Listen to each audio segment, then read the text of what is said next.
Well, good afternoon, folks, on a very rainy, horrible afternoon here at Slick Central. However, despite the weather, Slick Enterprises is buzzing with activity. The boffins have been coming up with their ideas, and they've motivated the technical department to go and do a load of work this morning. So I've done some videos about what they've accomplished. Gear change lever. Now look at that, linkage. The GTs don't have this, but the Interceptors do. And they always have this little ball and socket arrangement, which is pretty slack even when they're new. So that is a 30-year-old gear change lever plus linkage on the Diversion 600, but it equally applies to the Royal Enfield Interceptor, which I've already done this job on my Interceptor. I did that ages ago and did a video. Of course, this bike is 30 years old, and that, if you look at it, that gear change lever and assembly is hardly a thing of beauty, as the boffins remarked. So never want to mess about here. Cracked on with it and got it done. So the basic principle of that is you've got a reverse thread on one side of that rod in the middle, and you can see that sort of serrated looking nut thing. You sort of twist it round and round and round, and it basically extends or reduces the length of the rod. And at either end you've got a ball and socket joint, which is actually kind of riveted to the levers themselves. So what happens is they're slack even when they're new. I had one of these snap on a Kawasaki GT 750 shaft drive. I left Scotland on it and I got as far as Aix-en-Provence in the south of France, non-stop apart from the ferry, and then one of the ball and socket joints snapped. And I thought, oh no. And I coasted to a stop and looked up, and there was a big green Kawasaki sign right outside the main dealer, who then replaced it for me. Now the state of these, I would think it's highly likely that they will probably do something similar after 30 years of, well, by the looks of it, being neglected. There's not a lot of maintenance you can do on these. They've got that rubber shroud on, which is a bit dubious, because when it perishes, it lets dirt and water in, it just sits there. So that ball and socket joint there, that's the better one of the two, in actual fact, and that's on the actual spline shaft out of the gearbox, which is higher up, you see. Well, they're both about the same height, but it's near the engine, maybe a bit more protected. So that one's not, it's got a lot of slack in it, and of course the actual lever itself is manky looking. This is a bad one. Now if you look at that there, you see I pulled the rubber shroud back. That's actually on the gear change lever.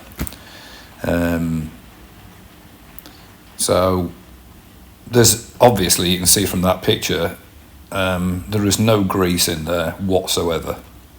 It's bone dry. So it doesn't make for a pleasant driving experience or gear change experience. It can't do, can it? Because you've got all that slack in there, and then you've got no actual lubrication in there. So it can't make it better. This is another shot of the same one.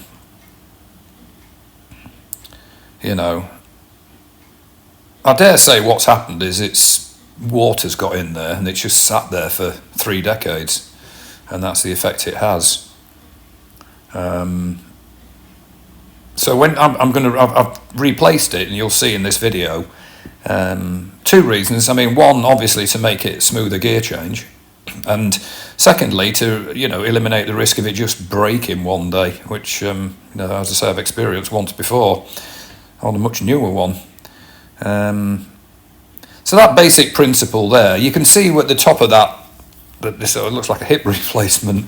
If you see the top bit there, that's where I've drilled it to get it off the actual lever, because I say they're kind of riveted on, and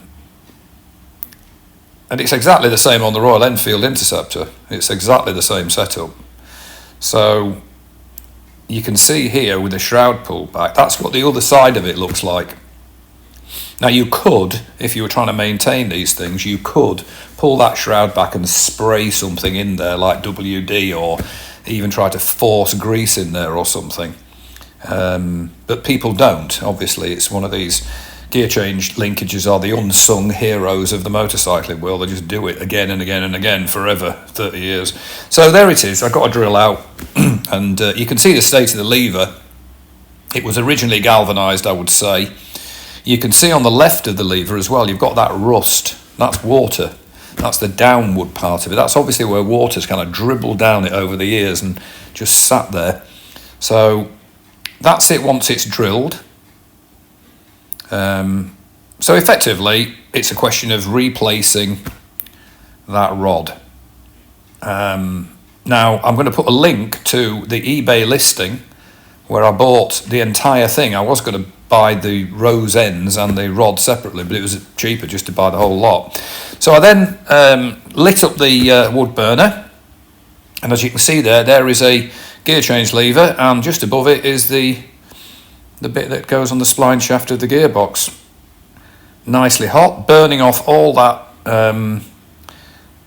manky, what's left of the galvanising and muck and filth and stuff. And then I did exactly what I just did on the rear brake lever. So I used steel wheels and then some lacquer. That's in my bike garage, and that thing with the hook and the rope on it, actually it's one of these fishing magnets for lobbing in canals and pulling up hand grenades and things, which I bought. I've never used. I intended to go fishing, canal fishing with this thing. I've never ever done it. It's one of these things where I think, oh, that sounds lovely. Never done it, but it is handy. So I've got it held onto one of the girders of the garage, and then there's the new one. So that's got a reverse thread, as it should. It's got lock nuts either side, as you can see. And in the middle, you've got that octagonal bit, and that's where you just twist that round to either contract or extend the rod. So this is a comparison with the old rod versus the new one. And they're stainless steel. It's a stainless steel rod, that new one. If you look at the picture, that the original one, it's not an optical illusion. It's bent. It's actually it's got bent. It's got a bend in it. So there's the new. These are called roses, apparently. So if you could say to somebody, "I brought you a bunch of roses," and give them a bag of them. I don't think the average lady would be pleased about that. Anyway, there it is. So that's the. You can use an Allen bolt, as I've done there, stainless, with flange nut on the other side. And the way the roses are made, the middle section, the middle bit, sticks out slightly. So you can put your Allen bolt on. You don't need washers. In fact, you definitely don't need washers. You can see it there. It sits on it, and it can't come out. And they tend to be like a phosphor bronze bush that's in there. So that's that one done. You can see the levers are nicely refurbed, steel wheels and then some lacquer, and then it's a lot tighter. It's a lot. There's no slack in it now. You don't get slack on those. And if you look at it, the actual pivot point is closer to the lever. The ball and socket ones tend to be further out, so you've got that leverage going on. They're very close, and that's what I like about them. It certainly reduces it. And as I say, I did the same on my Royal Enfield Interceptor. So the final bit is to replace this. So that's the gear change rubber, as you can see. It's things like that let a bike down, So I went onto eBay and I bought a rubber. It's not here yet actually, but it'll be here soon, and that will just go nicely on. £4.95. Hailing Motorcycle Spares. Might be near Hailing Island down south. So that I'll put that on, and then that sort of refurbs the gear linkage. I mean, from a cosmetic point of view, it's obviously a lot nicer. Same as the rear brake lever is now.